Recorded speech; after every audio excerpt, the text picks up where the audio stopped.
5, 4, 3, 2, 1. La filosofía del Renacimiento. En el Renacimiento se revela y nutre todo el espíritu de la filosofía moderna con sus inquietas tentativas hacia lo nuevo en todas direcciones. Es un hervor juvenil exaltado que se despliega en multitud de empresas nuevas, reedición de la antigüedad, incursiones en el campo de la mística y de la magia, cimentación de las modernas ciencias naturales, nueva concepción del hombre y del Estado.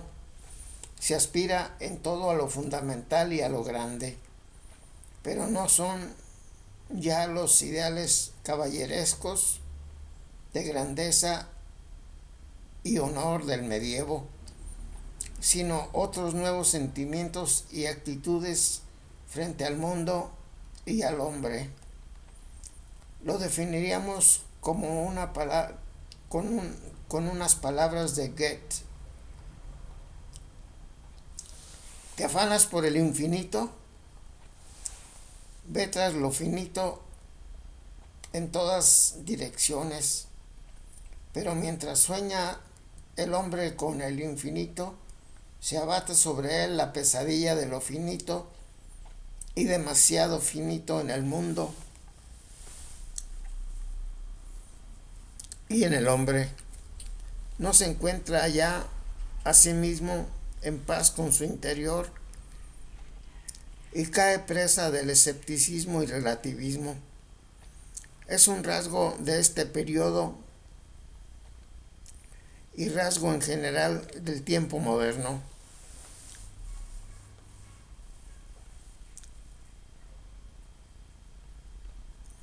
Por otro lado, produce esta época a un Suárez y a todo el círculo de hombres que le rodea, relegando frecuentemente a un fleco marginal en las historias de la filosofía.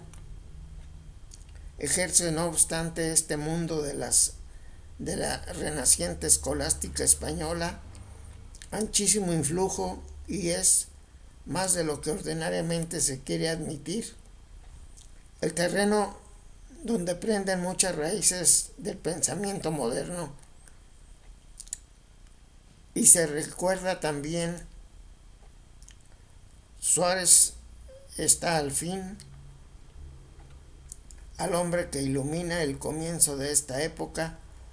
El cardenal de Cusa quedará cerrado con estos dos hombres, el arco que está tendido hacia nuevos blancos, pero que une con hilos de continuidad el medievo y la edad moderna.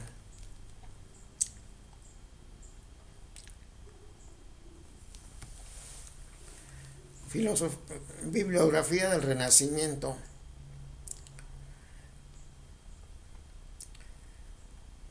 G. Voigt,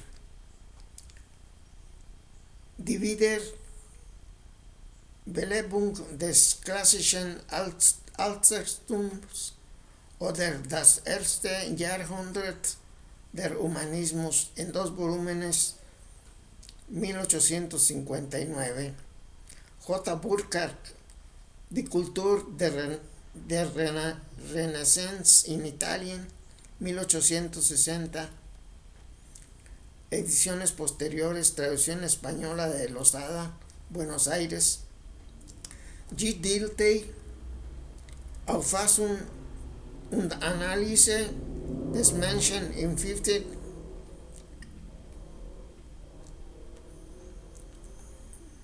und 16.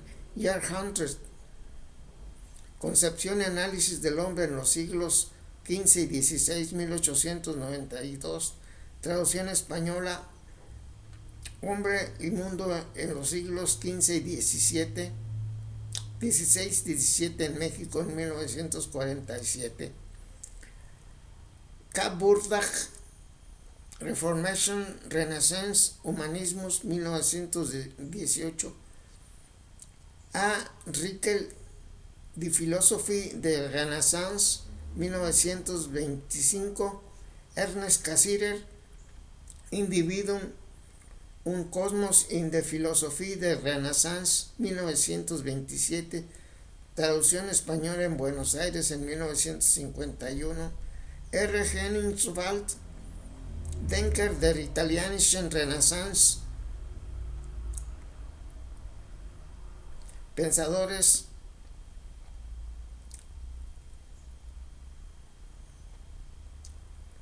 del Renacimiento italiano en Basilea 1938, E. Garin, Italienischen Humanismus de Berna 1947, Guy Citan Pucket, Die große Wende,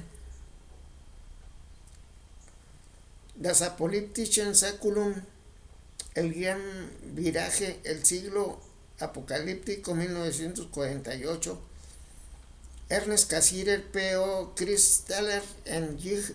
H. Randall, The Renaissance Philosophy of Man, introducción, selección de textos y bibliografía para Petrarca, Bala, Ficino, Pico, Pomponazzi, Vives, en 1948, cuarta edición 1956, E. Garin, Medioevo, Rinascimento, Bari 1954, P.O. Christaller, Studien der Renaissance, Thought and Letters,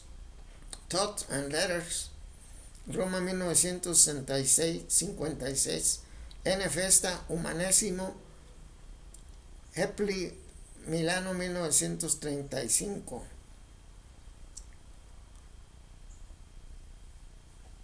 Bueno, pues esa es la bibliografía que tenemos sobre la filosofía del Renacimiento.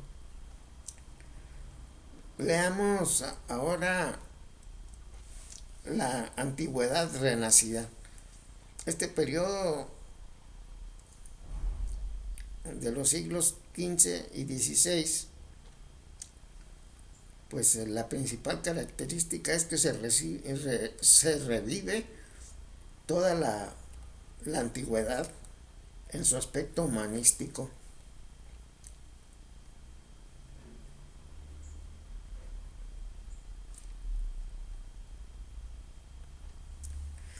Bueno, continuamos la lectura.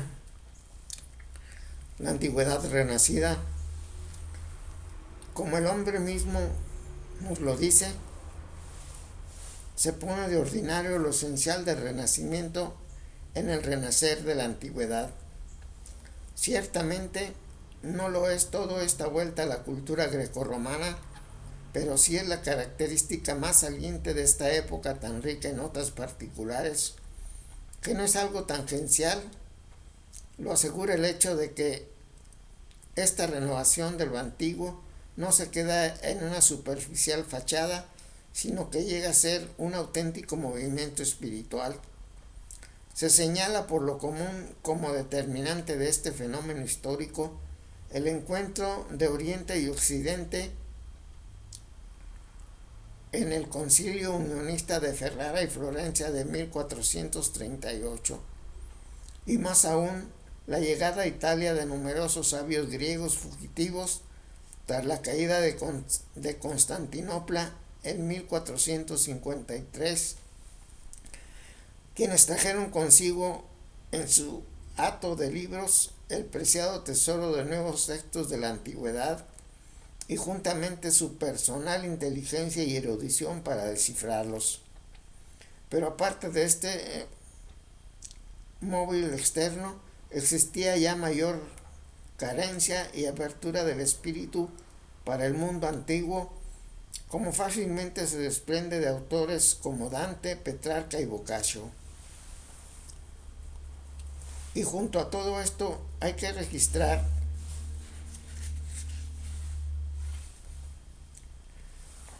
cosa que se tiene demasiado poco en cuenta, la continuidad de una problemática filosófica que se abría ahora paso en su vía de retorno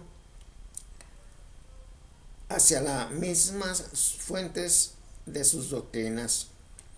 El estudio de Aristóteles, floreciente en la alta escolástica, había llevado en el decurso del tiempo a discusiones cada vez más agrias y sutiles en torno a muchos de sus conceptos y opiniones. Las expresiones del filósofo excesivamente concisas y excesivamente ambiguas y aún contradictorias daba pie a ello,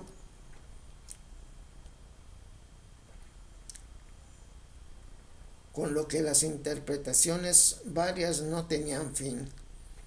El Códice B322 de la Biblioteca Universitaria de Basilea cuenta no menos de 17 interpretaciones distintas de la doctrina aristotélica sobre el nous, psietikos, poietikos, el espíritu creador. Nous poietikos. Era cada vez más evidente que por los métodos puramente dialécticos hasta entonces empleados, no había manera de superar las dificultades, que era de todo punto preciso volver a las fuentes mismas. Por ello subrayan a cada paso los comentarios renacentistas de Aristóteles, que lo que interesa ante todo es poner en claro la genuina doctrina del Estaquirita frente a las contradicciones y malentendidos de los anteriores comentaristas. Aristóteles sentenciam enodare, quiere Antonio Flaminio en su paráfrasis al libro 12 de la Metafísica. De sus mismas palabras, pura y llanamente y sin hacerle violencia, dar tan solo lo que Aristóteles ha querido decir, se propone como tarea Francisco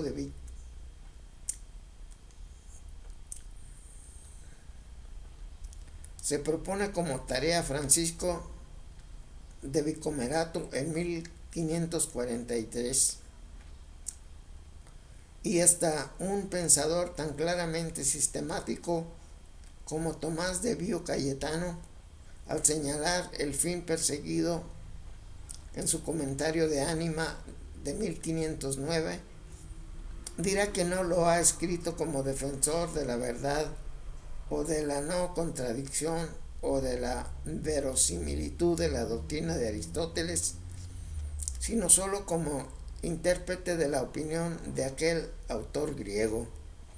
Se revela aquí hasta qué grado el viejo uso exclusivamente dialéctico de los escolásticos, con el que Cayetano estaba óptimamente familiarizado, se superaba a sí mismo con una interna necesidad de evolución, orientándose ahora hacia una inmediata y positiva pulsación de las fuentes mismas.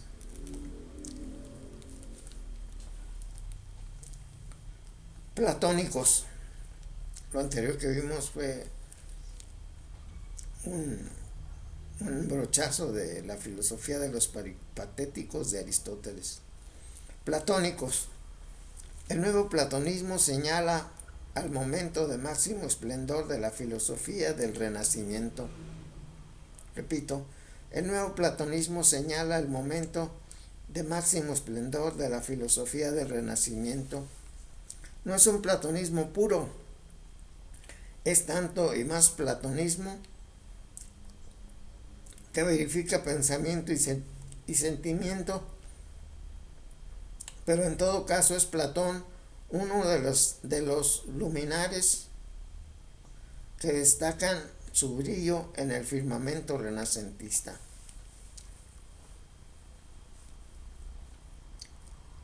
Florencia. Foco de este movimiento es la Florencia de los Medici, sobre todo bajo el gobierno de Cosme el Viejo, fallecido en 1464, y de Lorenzo el Magnífico, fallecido en 1492. Hacia el año 1440 nace allí, en Florencia, la renombrada Academia Platónica. Se pretendía una síntesis de Grecia y cristianismo síntesis que, para decirlo justamente, resumaba un exagerado optimismo empapado de belleza, con un sí incondicional al mundo, sin las reservas que aconsejara un cauto sentido cristiano más precavido de las flaquezas de la naturaleza humana, debilitada por sus instintos y necesitada del sostén superior de la gracia. Ya en el platonismo de los padres descubrimos cierta síntesis, pero ahí daba el tono lo cristiano. En la síntesis del Renacimiento, el tono lo da justamente lo pagano renacido. No fue siempre a sabiendas ni de propio intento, pero ahí estaba, y los enemigos de este disfrazado paganismo cargaron siempre la culpa a los hombres de Florencia. Repito, no fue siempre a sabiendas ni de propio intento, pero allí estaba, y los enemigos de este disfrazado paganismo cargaron siempre la culpa a los hombres de Florencia. Platón, entre los platónicos. Especialmente debió su auge a la Academia Florentina al compulso de Jorge Gemisto Platón, fallecido en 1450, un griego que llevó consigo al concilio de Ferrara el emperador Juan Paleólogo, y que marchó después con el concilio a Florencia. A través de Platón llegó por primera vez, a través de Platón llegó por primera vez Italia a un contacto vital con Platón. Durante siglos fue muy escaso el conocimiento que se tuvo de lo platónico. El medievo conoció solo el Timeo, el Fedón y el Menón. Petrarca veneraba a Platón y poseía de él 16 obras, pero no pudo sacar gran partido de ellas porque su manejo del griego era tan inseguro como el de sus contemporáneos. Las traducciones de Palla Strozzi y Manuel Crisóloras, así como las de Leonardo Bruni, fallecido en 1444, tampoco significaron un gran paso en este terreno, pues faltaba la última inteligencia de los temas tratados por Platón.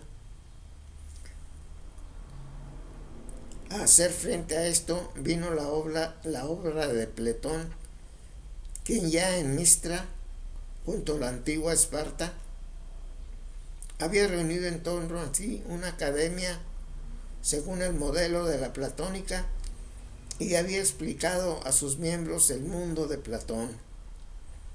Lo propio hizo ahora en Florencia.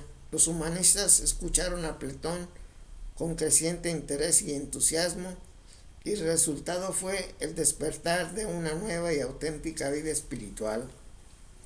Platón se adentró en la antigüedad y soñó con un renacimiento de la religiosidad griega bajo el signo del platonismo. Aristóteles quedaba descartado por sostener la eternidad del mundo y negar la inmortalidad personal del alma y la providencia divina. Repito, Aristóteles quedaba descartado por sostener la eternidad del mundo y negar la inmortalidad personal del alma y la providencia divina. Platón, en cambio, admitía un mundo del más allá y sobre todo un Dios creador. Platón fijó expresamente en un escrito esta diferencia entre la filosofía aristotélica y la platónica. Su temprana marcha de Florencia en 1439 dejó en suspenso toda la empresa, A ello se añadió el ataque de Jorge de Trebisonda, que en su escrito Comparación de los filósofos Platón y Aristóteles del año 1455 probaba todo lo contrario, a saber, que todas las herejías tenían su origen en Platón, mientras que Aristóteles concordaba totalmente con la doctrina cristiana y aún se le podía colocar entre los santos de la Iglesia. Nadie hubo allí entonces que levantara su voz para responder. Tan débil era aún la joven semilla. Otro autor de este periodo de la filosofía del Renacimiento es Bessarión. En este momento entra en escena el más tarde cardenal Bessarión, fallecido en 1472, también griego de nacimiento y también discípulo de Gemisto en Mistra. En su casa de Roma juntó a su alrededor una especie de academia en la que defendió primero de palabra la causa de su maestro y la causa de Platón. De esta referencia salió la obra escrita originalmente en griego, pero impresa primero solo en latín contra Jorge Trebisonda, in calumniatorem Platonis, editada por primera vez en griego en 1927, edición de L. Moller. Es el primer trabajo serio sobre Platón que abría el conocimiento de Occidente, el mundo de su vida, obras y pensamientos. El adversario se desvaneció detrás del cúmulo de ideas nuevas, grandiosas y vivificantes que se abrían ahora a la inteligencia. No hizo falta ni mentarle ya en adelante, pero Bessarión no era en modo alguno unilateral ni extremista. Conocía y apreciaba igualmente a Aristóteles, había traducido su metafísica tan perfectamente que ha sido reeditada en múltiples ediciones de Aristóteles, entre ellas la de Becker de la Academia de Berlín, y tenía la íntima persuasión de que los dos grandes pensadores griegos en el fondo concordaban. En todo caso, Bessarión había salvado a Platón para el Renacimiento y para la Edad Moderna. Ficino. La obra de Bessarión se leyó con avidez y el más señalado efecto de ella fue que bajo su influjo Marsilio Ficino, fallecido en 1499, jefe ahora de la Academia de Florencia, emprendió la tarea de traducir al latín los diálogos de Platón, cosa que realizó por modo ejemplar. Florencia 1482 y Venecia 1491, y muchas ediciones en los siglos siguientes. Con ellos se echaron los cimientos para la resurrección del platonismo en la Edad Moderna. Repito, con ellos se echaron los cimientos para la resurrección del platonismo en la Edad Moderna. M. Ficino tradujo también a Plotino. Esta concomitancia de las dos traducciones muestra bien la correspondiente síntesis del platonismo y plotinismo en el Renacimiento en general y en Ficino en particular. El genuino platonismo se mezcla aquí continuamente con unos anhelos místicos de unidad y con un sentimiento religioso al estilo del neoplatonismo. Lo mismo que Proclo, también titula Ficino su obra principal, Theologia Platonis, de Florencia 1492. En una carta a Bessarión le dice Ficino: el oro que se encuentra en Platón, difícil de descubrir, amalgamado aún con escorias, luce tras dura purificación por el fuego en Plotino, Porfirio, Jámblico y Proclo. También aporta sus elementos San Agustín y el pseudo-Donicio, pero lo cristiano específico se va desdibujando cada vez más en el pensamiento de Ficino, hasta perderse en una religión universal humana y en una mística de impronta helenística, de huella helenística. También ha dejado su huella en el pensamiento moderno y en el platonismo del Renacimiento, bajo esta forma mezclada de neoplatonismo, cosa que no deberá olvidarse. Entrarán en la mezcla aún otros ingredientes, en especial algunos elementos de la cábala. Podremos registrar cierto sincretismo renacentista. No ha de sorprendernos el hecho de que no se llegara a una neta separación del platonismo y el neoplatonismo. Bastante era ya que se leyera ahora a Platón en sus mismas obras, después de que a lo largo de la Edad Media apenas si se le conoció más que por las referencias de segunda mano. Otro autor del Renacimiento, Piccolo de la Mirandola, significa una segunda gloria del círculo de la Academia de Florencia. El príncipe Juan Pico de la Mirandola, fallecido en 1494. Con él se nos muestra a toda luz el espíritu del Renacimiento, y esto es en un doble sentido. Temas: la religión natural, el hombre infinito. Vamos a ver. Repito, Piccolo de la Mirandola significa una segunda gloria del círculo de la Academia de Florencia. El príncipe Juan Pico de la Mirandola, fallecido en 1494, con él se nos muestra a toda luz el espíritu del Renacimiento, y esto en un doble sentido. Religión natural. Por un lado se revela un sentimiento religioso acentuadamente natural, es decir, genéricamente humano y no específicamente cristiano. Cristianismo de palabra, humanismo de sentimiento. Pico de la Mirandola apunta hacia una religión universal de carácter humanista. Lo griego, lo cristiano y lo judío han de llegar a una síntesis conciliadora, pero siempre el tipo griego es expresión de lo humano, de lo universalmente humano, y las formas en las que se modela el todo las da el platonismo, que naturalmente es también aquí tanto y más neoplatonismo.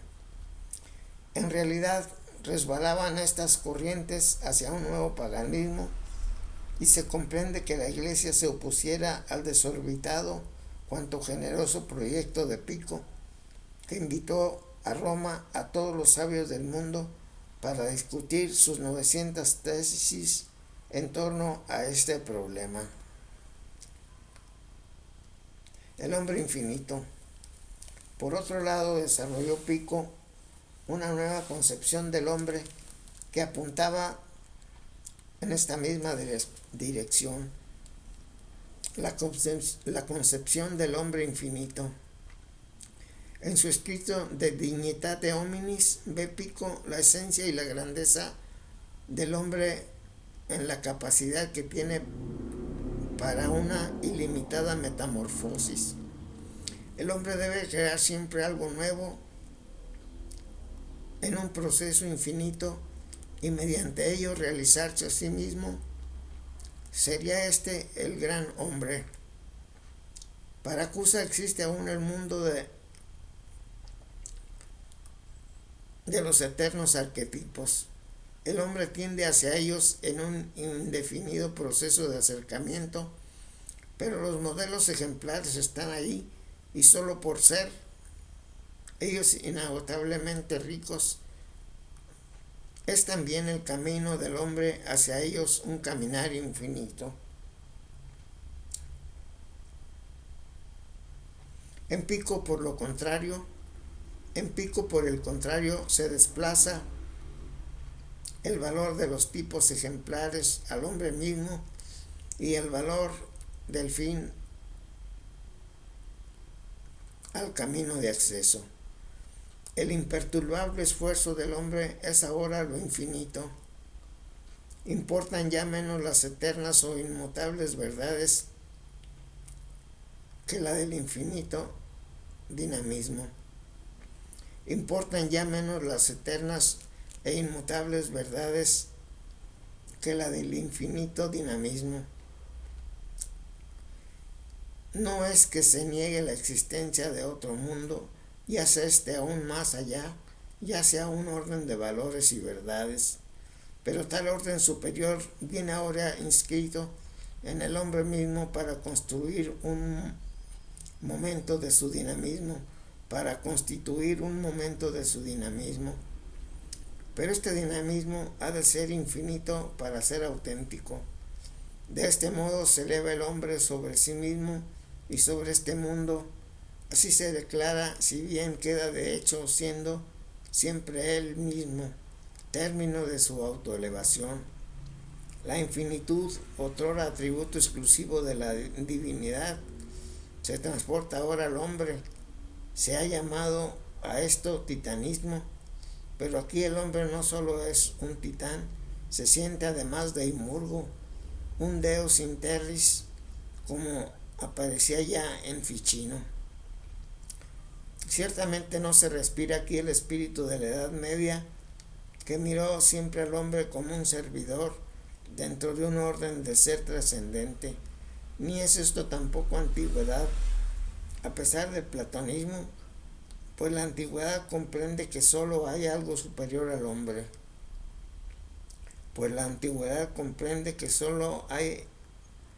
Hay algo superior al hombre. En Aristóteles, Ética a Nicómanos Z y 7. Son más bien tonos típicamente modernos los que aquí se perciben.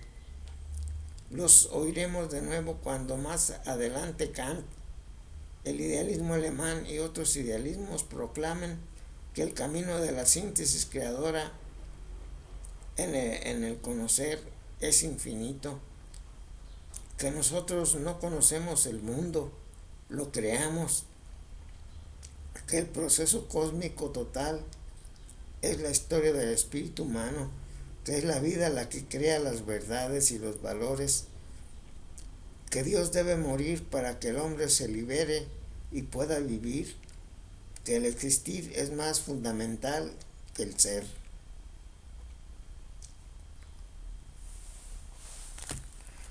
Textos y bibliografía.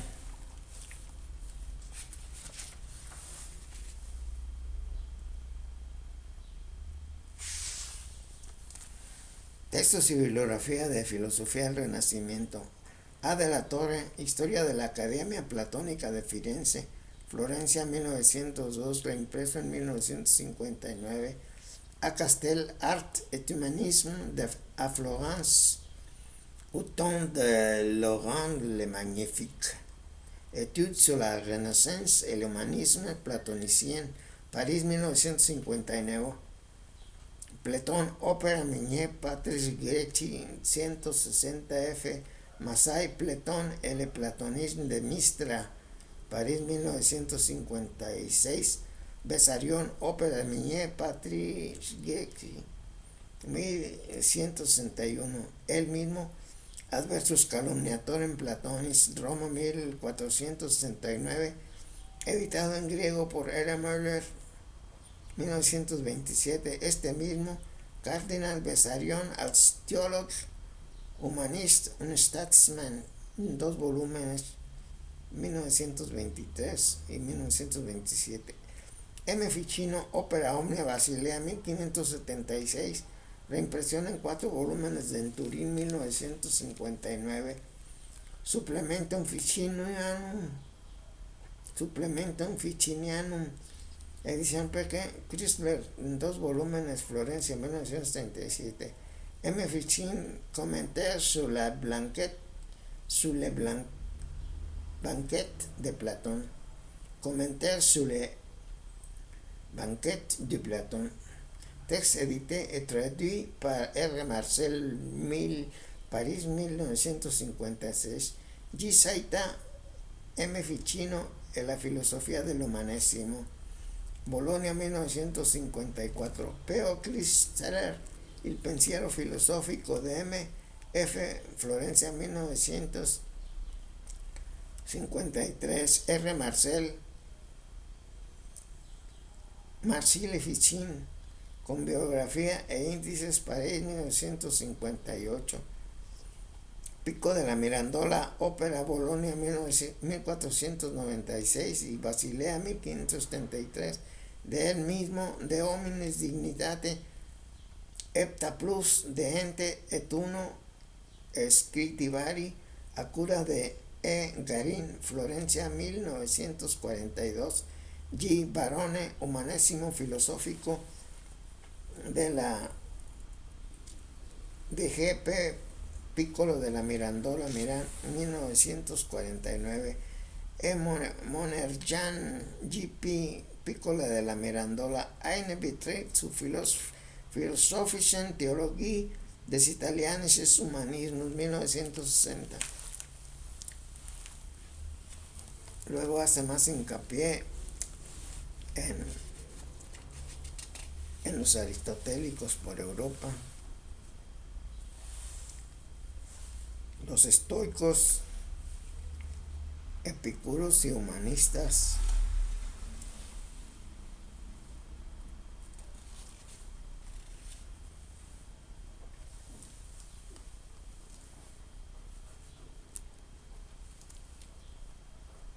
Y luego se abocará a misterios y ocultismos, con Paracelso y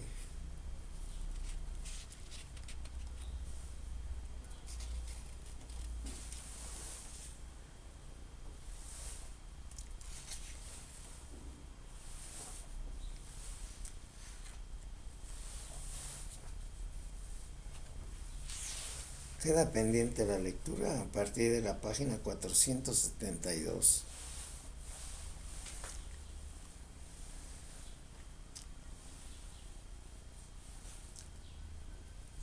Teosofía de los alumbrados protestantes.